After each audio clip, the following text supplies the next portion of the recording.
Hey, what's up guys, this is Brad with Spike Fitness, and I want to do a quick video. Well, not quick video, the video itself is about 5 minutes, and I want to address kind of like loneliness, right? And so this video is going back now a couple of weeks, and so you're going to hear me kind of talk about my experiences and kind of what I'm feeling as I transition into life here on the peninsula.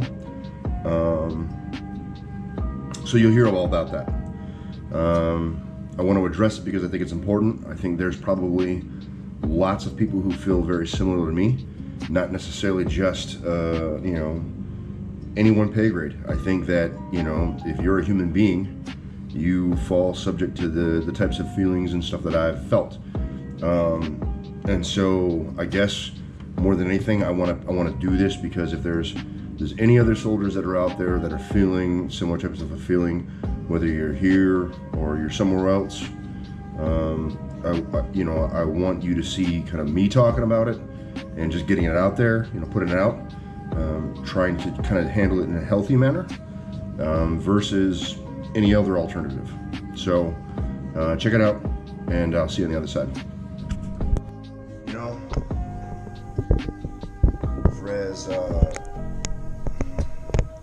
for as unique and interesting a place as this is, I also can't get over kind of the overwhelming loneliness of it. Because of my pay grade, there aren't as many of us, right? There's around the post, there are far more junior enlisted. That's privates, private first class, specialists, and as you go up in rank, there's less and less numbers of those personnel. So for staff sergeants, there's not that many in comparison to how many there are for the junior enlisted.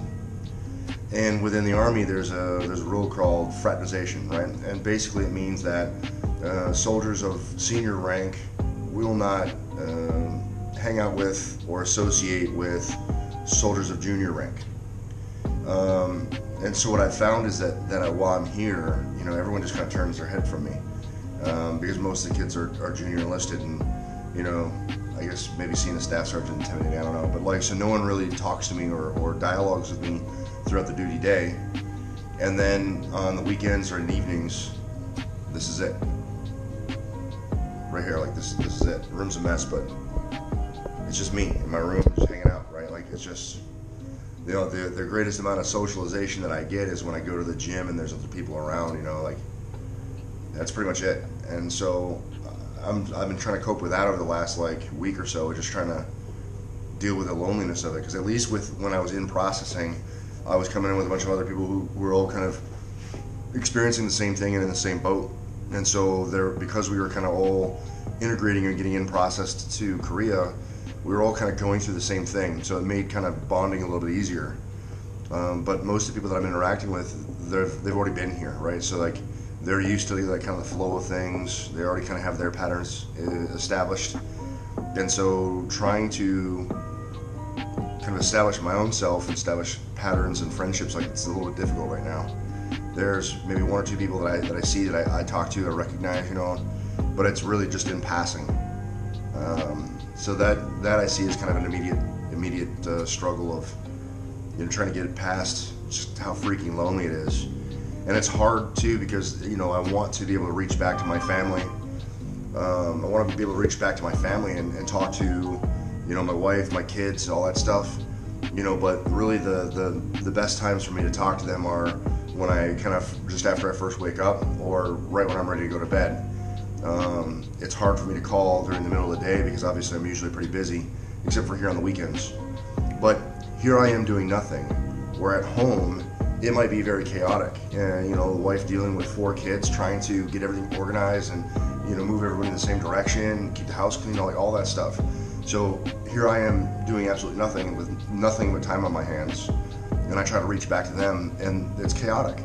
And so my wife doesn't always have time to sit and talk and entertain me, right? So it makes it even harder, because I can't really rely on home to give me some sense of balance, because, you know, the wife's got a lot on her plate too, and that's not a knock on her. You know, I totally understand, but it does make it hard when I call and it's like, oh babe, I can't talk right now, you know. So it's it can be kind of lonely, and so that's really what I'm fighting with right now the most, is this feeling of just intense loneliness. So I'm hoping that maybe here in the near future I can get myself involved in something, you know, that I can be looking forward to, or, you know, some kind of a program or something that I can do to maybe not be alone so all the time. Because I'm a fairly social creature, so I like being around people, and too much alone time is probably not a great thing for me. But anyway, so that's, yeah, I just kind of want to touch on that, just how difficult it is, you know, coming here and just combating the loneliness of it. So anyway, I'm working through it. I'm not too down or depressed about it. I'm acknowledging it and trying to, you know, find a place of balance in my head over it. There are some things that I want to look into. I want to look into maybe getting into school and working on my master's. So there's some things that I have yet to try to go through, and I'll figure out some more information about those here in the near future and see where it takes me. So, but like I said, I just kind of, you know, you guys follow me, and you guys have been such a constant source of support, and it's an opportunity for me to get things off my chest. So I just wanted to put it out there, you know. Maybe you guys know what I'm talking about, or know how I feel, and you know, maybe you don't, but I do appreciate you guys watching and checking out the videos and kind of supporting me, and you know, helping to keep me motivated. It really does mean a lot to me. So just want to say thank you to all you guys. I appreciate you checking out the video, and it means a lot, guys. Right. Okay. So anyway, that's the video, guys. You kind of heard me talk about the struggle and the difficulty of kind of being here and not really having roots. I think that's really the crux of the issue, is not really having any roots. I'm happy to report that things are better for me right now than they were at the moment that I recorded the bulk of this video. But even still, I you know, on a day-to-day basis, depending on kind of how things go, and a number of different factors, you know, I have good days and I have bad days. And today was an extraordinarily bad day. But I'm trying to make the most of it. I'm trying to keep my chin up, and I'm trying to do the best that I can. And again, I kind of wanted to do this video just as a, I don't know, solidarity for anyone that's out there, not even just soldiers. You know, you're out in the world and you're having a hard time with whatever it is that's going on in your life. You're feeling lonely. You're feeling a lot of that kind of stuff. You know what? A lot of people go through it. I've been going through it. I'm kind of going through it. I'm happy to report that, like I said, things are better. It's kind of an up and down thing, and so I just do it as I can. So try to find the positives in each day. I try to find something every day to look forward to, and that kind of helps me.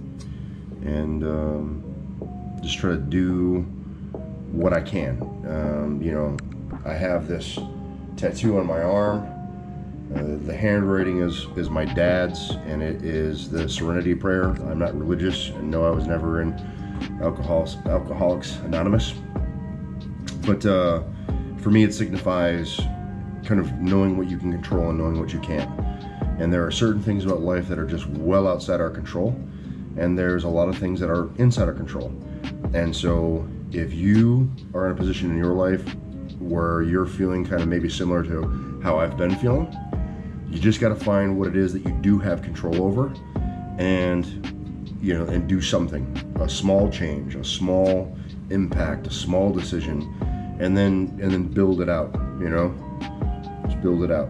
And so sooner or later, hopefully, you get feeling pretty comfortable and pretty confident in your surroundings, and you don't feel so overwhelmed, and things start feeling better. Anyway, from me to you, I hope you guys are doing all right. I hope that you're doing better than I'm doing, but I'm trying, and I'm gonna do better, and just one day at a time. Thanks for checking out the video, guys. Hopefully this one means something. I know it's a little bit different, a little off the beaten path for kind of the fitness stuff, but I think mental fitness is a big thing too. Thank you for checking it out. Likes and shares really help the channel. If you guys haven't subscribed, I would appreciate it if you did, and that'd be awesome, guys. Thank you for checking it out. If you guys have any questions, comments, or concerns, leave in the chat box. I will respond. And I appreciate you guys watching. Remember, guys, no matter what it is you think you can't do, you're overwhelmed, feeling out of control, find something, right, that you can control. Find a decision you can make. Find something, and you do it. Like getting in the gym, training to spite, because you're either going to find an excuse or you're going to find a way. Winners don't find excuses. Winners find a way.